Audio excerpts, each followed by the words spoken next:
Welcome to Good Books Radio. I'm Dr. W.F. Strong. I'm your host today. Excited to talk about this new book out, If You Give a Mouse an iPhone. A wonderful title, but what's better is the author is Android. Clever.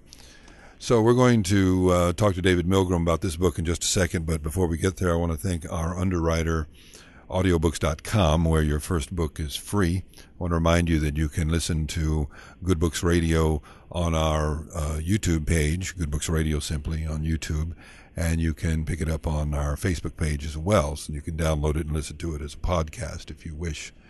So we're going to go now to David Milgram and talk to him about his new book, If You Give a Mouse an iPhone. Good morning, David. How are you this morning? Good morning. I'm good. Thanks for having me on.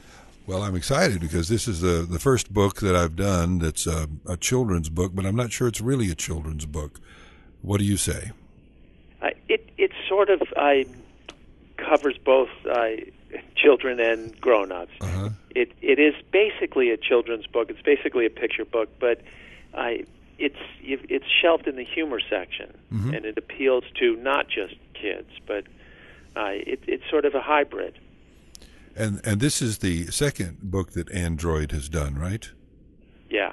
The first was Goodnight, iPad, which was similarly also found on the humor shelves, but basically a picture book. They're parodies of existing picture books, as is probably obvious by the titles.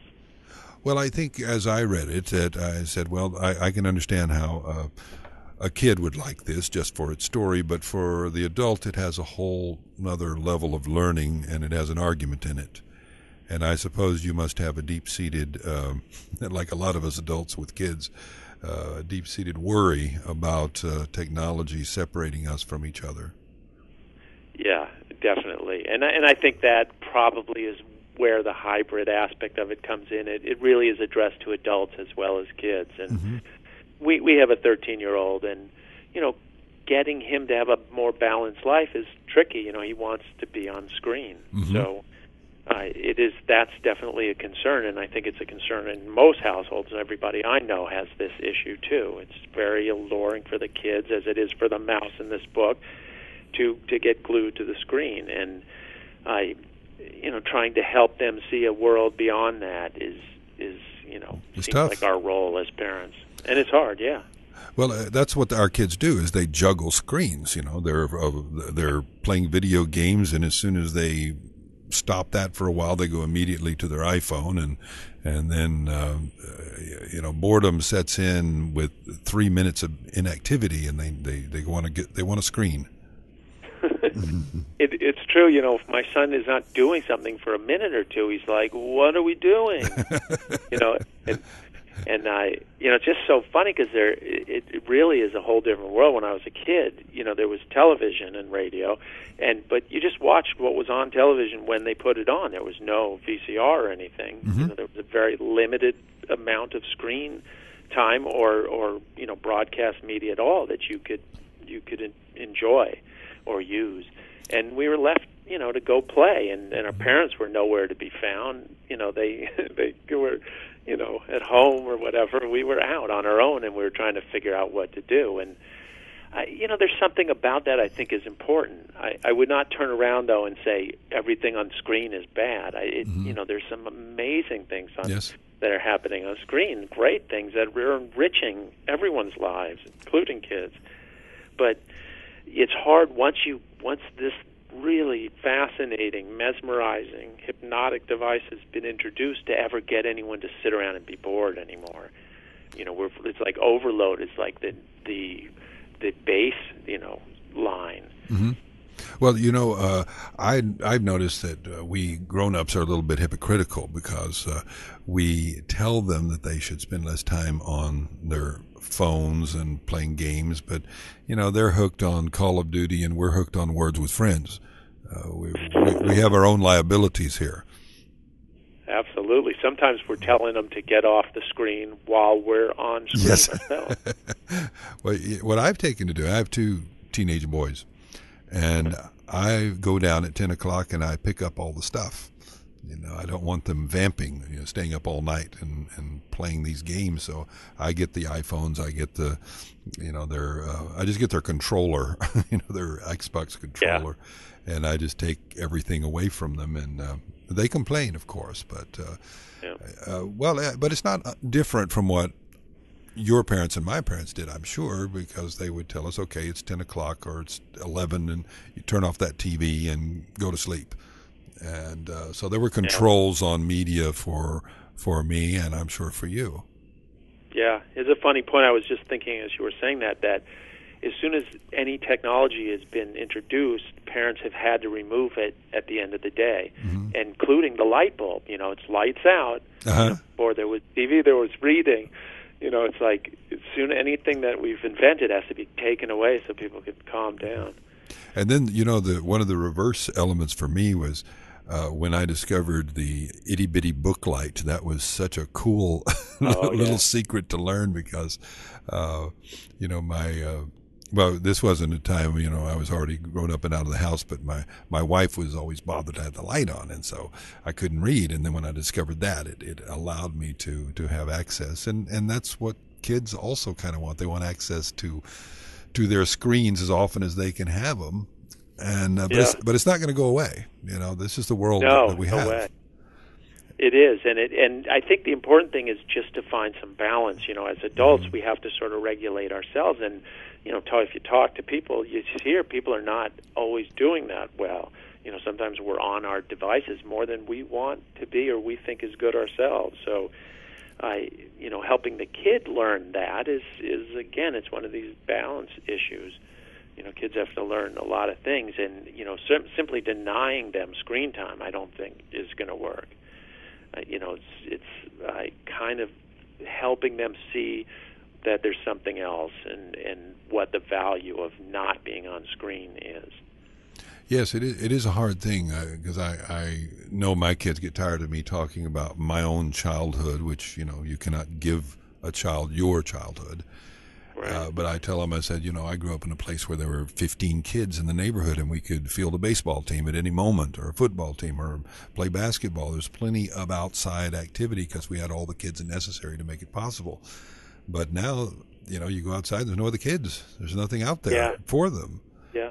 And yet there's a lot of online socialization where they talk to other gamers, and which is good and bad because you know who they're talking to and what they're talking about.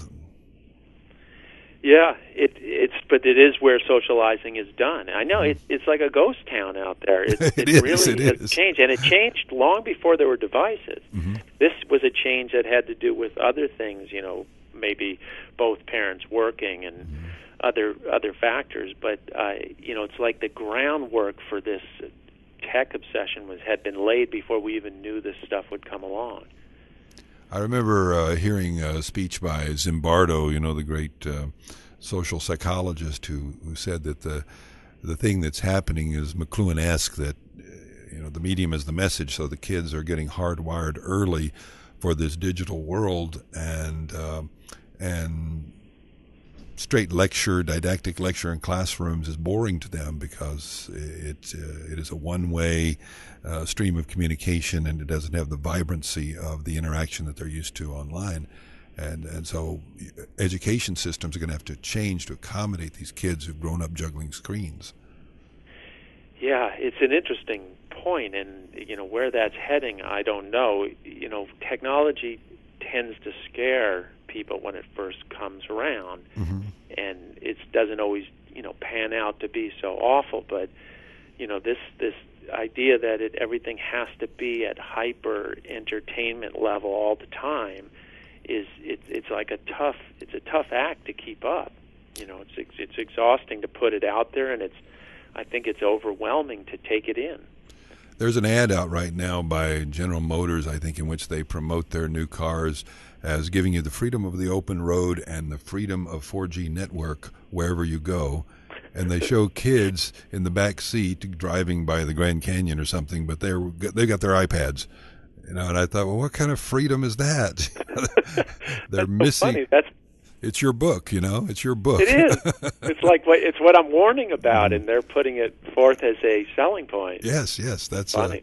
They have a scene where they're out camping, and the kid's sitting by the campfire with his iPad. Yeah, he's missing the s'mores. Yeah, it is. We're so busy with the thing, and I would say that. Excuse me.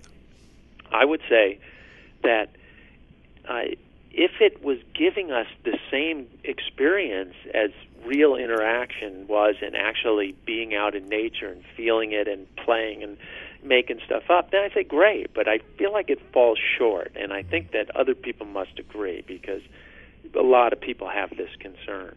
It sort of scratches the itch, but does not really, and it leaves us kind of empty in a way. Yes. And you're right. Anytime you get around adults, this conversation comes up, that what do we do to connect our kids to the real world that will give it vibrancy, and they will experience the beautiful life that we had as kids, connected to nature and everything. Where did you grow up? In Los Angeles. And where, in the city? I was in Culver City, which was really kind of a sleepy town at the time, in between its life as a studio city for films and what has become of it now, which it became very hip. But it was pretty dull at the time. But what was really nice about it is the neighborhood I was in, and a lot of the city actually backs up to these little hills in between Los Angeles and Westchester, and they're pumping oil, and there had been pumping and still are, but it was this huge playground. We just made holes in the fences and went out there, and we had these giant views of Los Angeles from all over the place. Lots of places to walk, but we were still living basically in the middle of Los Angeles. So it was really a sweet spot, and to their credit, they've turned some of those into parks, like there's a state park and a regional park and stuff. So they're preserving that area. Well, and I suppose you rode your bike, and you had lots of other kids around that you were outside with all the time. Yeah. What they did, which was great, was there were no parents involved in our lives, basically, except when we were home. And we'd go to school, we'd come home, we'd go to the park. There's a little, it's a park in each neighborhood, and they hired a guy or a gal to be at the park. He was the coach, who would open up the little locker where all the equipment and games and balls were, and they would also run the league. So we would organize little inter-park teams and stuff like that. So, it was just, we were either in the oil fields or we were at the park, and having to make it up. And I hate to be one of these people. Oh, it was so great, and it's all been lost. Because there is something really vibrant and cool about what's going on right now. But it's just hard to interject that into it, Yes, it is. Anymore. Kids are so scheduled, and they're, we're breeding a different mentality now, and I don't know that it's great. I don't know that it's that healthy. So maybe I am one of those people that reminisces about the past. Well, in your experience as a father, what have you tried to do to kind of operationalize, you might say, your book in the life of your kids? We've tied the screen time to other things. Like for a while, it was tied to exercise, so that minute for minute time he would spend exercising, we'd get on screen. It's now tied to other scheduling things. That includes getting some exercise, but it also includes chores around the house and schoolwork and things like that. And so he's, there's this credit system, and it's kind of a lot. It really is operationalizing it. It's a lot of keeping track of it and stuff, which we mostly leave to him, and he's honest about it, mostly. And so that there's limits to it. And ironically, I think a lot of households are limiting the screen time for their kids. So kids are probably on screen less than adults. Adults have to regulate themselves, and we can kind of be on there as much as we want, as we were saying before. Yeah, I've done something similar for my boys. I say you read an hour and you get an hour. or kind of like you. If you go outside and play for an hour or do chores, similar thing, you can bank time. But one of the things that's messed up my plan is Bill Gates, because the new Xbox does not have a timer on it. The old one, the old Xbox had a timer, so you could actually program it to, they could only have 4 hours a week or whatever. You could program any way you wanted to. And the new one didn't have it. It doesn't have any timer. Surprised. Well, I think they did that on purpose because they wanted to compete with, the other systems, and they didn't have a timer, so they knew the kids would be the primary drivers. Yeah. And because my son, as soon as he brought the Xbox One home, he said, "Oh, and by the way, it doesn't have a timer." So now I have to be the timer. That's too clever. Yes. What have you heard from? I'm sure you get mail from. Anytime you have a best-selling book, you're going to hear a lot from the people in society. What do you hear about your case from them? If You Give a Mouse an iPhone just came out yesterday, so I have not had feedback on that. But Goodnight iPad was a bestseller and did get a lot of posts and people saying things, and a lot of people were relating to it. They were seeing themselves. Yes, this is just what my house is like, and I hope that both books can serve as a way to bring the message into the house in an entertaining way that's really easy to take. That will be another voice besides the parents having to say it all the time. Well, that's a very good point. It's not pedantic. It kind of flies below radar. Right. That's exactly the idea. The pedantics never work. Yeah, they don't, especially with kids. And your other point I wanted to make is that you're right that every new technology that comes along is often attacked as detrimental to society. I mean, if you go back, I remember in the 70s there was a book called, it was a bestseller called 4 Arguments for the Elimination of Television. The idea was that television was bad for society. It was disconnecting people from each other. The same sort of arguments that are made today about cell phones. And of course, we see the success of that idea. As you point out, we can't eliminate the beast, but we've got to figure ways to keep connected to each other instead of letting this technology drive us away from each other. It's trickier and trickier. Television, I would say those are actually good arguments. I think that having the television on is a form of company. I think our brain perceives it as the presence of other people to a certain extent. It's what I mean, but it doesn't fully scratch the itch, but it does sort of. And, when there's a blackout, what do people do? They go outside and they talk to other people because there's nothing to do inside. There's no light. You can't read. There's no television. There's no computers. It's like all this stuff is kind of connecting us, but sort of really taking us away from connecting. And I think our program, our wiring, is to connect face to face and have real interaction and actually cooperation towards some common goal. And it's hard to excuse me. Yes. It's hard to get that online. Yes, it is. I was out walking a few weeks ago. Just went out for a walk in the neighborhood, and I came home and I told my wife. I said, I heard something remarkable. On my walk, I heard children outside playing. I said it sounded like the 1960s because kids were running and screaming and playing. And she said, "Yeah, well, the electricity's out." While I was on the walk, the electricity went out. So yes, I was all full of hope for a little while. But there are, like you say, there's a lot of parents who, we talk about it as an overscheduling, but I think it's an effort to kind of connect them to this socialization, and they do it through sports. Okay, it's time to play soccer, it's time to play football, time to play baseball, and at least this connects them to other children in a real world way. Right, which is good. Yes, and I'm, the question I have a little more is, when did we start, and why did we start scheduling our kids into so many things?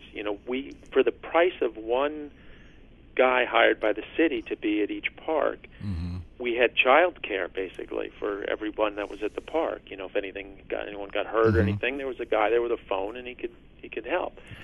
But then we took it on ourselves so that that we got involved in our kids' lives. And when you were talking before about hearing children on the walk, I used to live in California. I grew up there, but I was living in Northern California, and there I was hearing this screaming going on at the park next door, over the fence. I couldn't see it, and I walked over there after a couple of weeks, and I thought it was like high school football or something. It was little like pee-wee soccer, and the parents were out there yelling and like so involved in the thing. And on one side, it's like great that parents are spending time with their kids, but it's almost like too much time. Mm-hmm.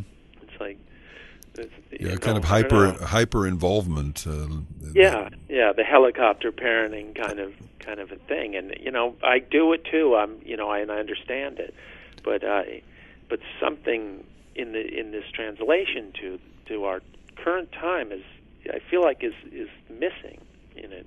I think also that one of the ways that came about was the effects of media selling us on a world of crime that is at our doorsteps. And even at a time when crime was actually dropping, the fear of crime was much higher than it deserved to be. And so parents worry so much about, that those bad guys lurking around the corner. And so they want to be with their kids all the time to protect. Yeah. And, I'm sure when you were a kid, when I was a kid, I'm sure that the dangers were just as common, but,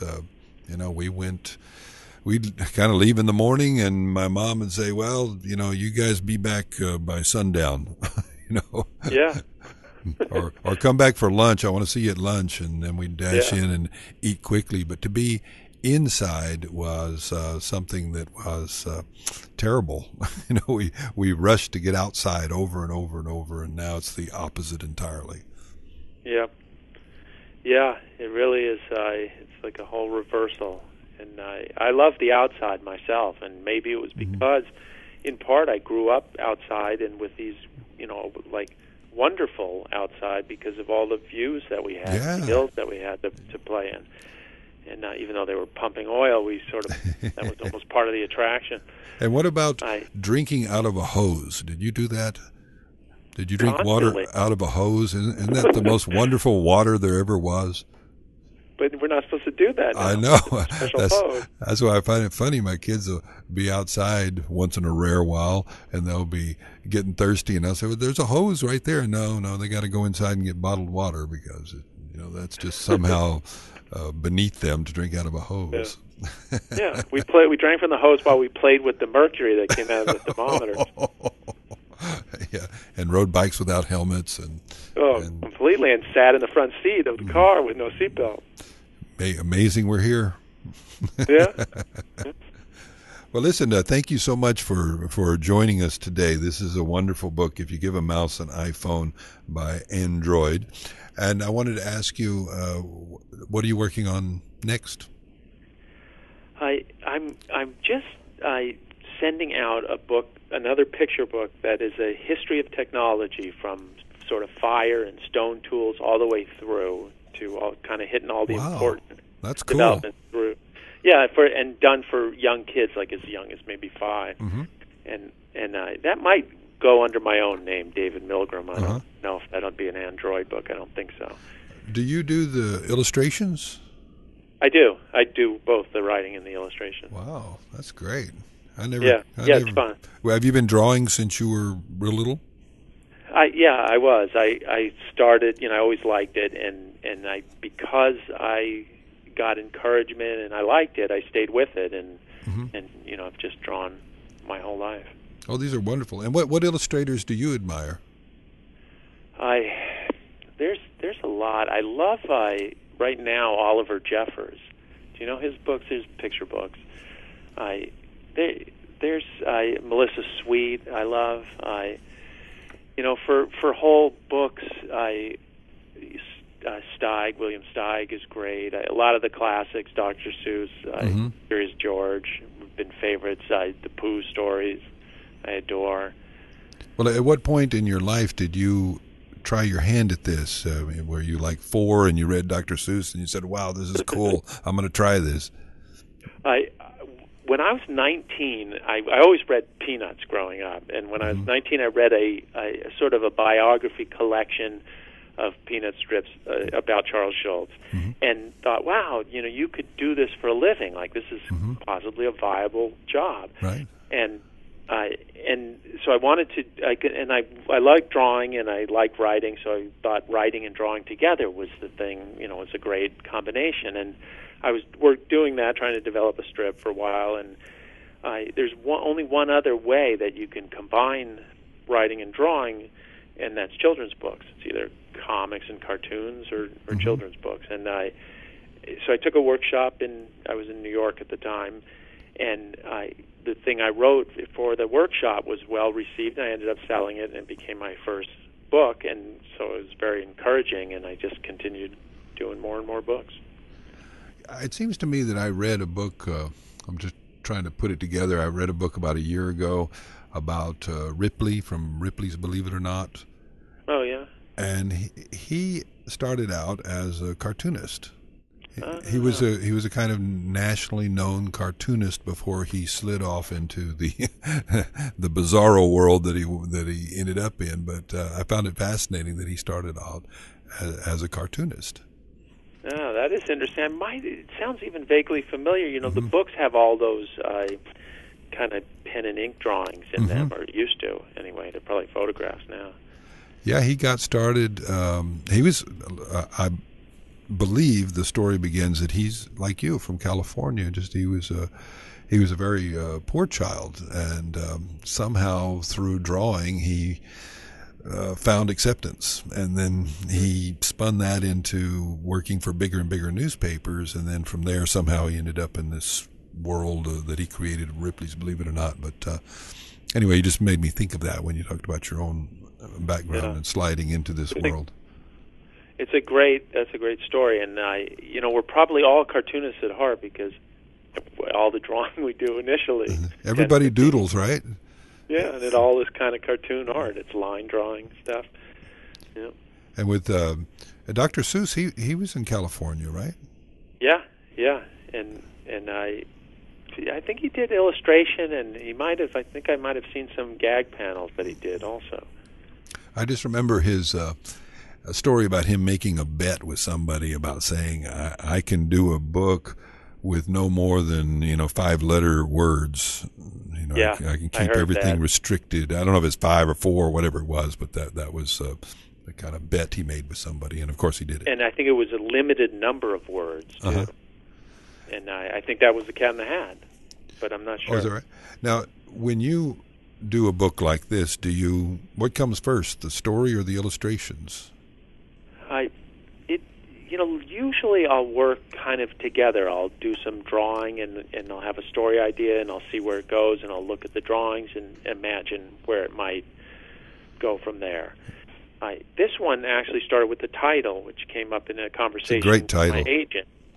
And yeah, she just tossed it out. We were talking about maybe doing a follow-up to Goodnight iPad, and she said, "Yeah, you'll do something like if you give a mouse an iPhone." I go, "Whoa, that ding, ding, ding! That sounds great." That's it. Yeah, it's a wonderful title. And then from there, I started trying to write it. I can't remember if I tell you the story about how the difference between it and the original book was a problem, because the original book the mouse keeps moving from one thing to the next, and this, he doesn't. So it took a long time to kind of figure out how to tell the story that wasn't a boring story where you just see a mouse on the phone the whole time. And it just kind of slowly came together. Well, I'm going to recommend this for a Christmas read for grown-ups and for kids. I think it's a wonderful little Christmas gift. So you can give it to a big kid or a little kid. So the book again is If You Give a Mouse an iPhone by Android. David Milgram is the man behind the magic. Thank you, David, for joining us. I'm really grateful for you taking your time to talk to us today. Well, thank you. I enjoyed it myself. This is Dr. W.F. Strong signing off for Good Books Radio, and here's hoping that all your books are good reads.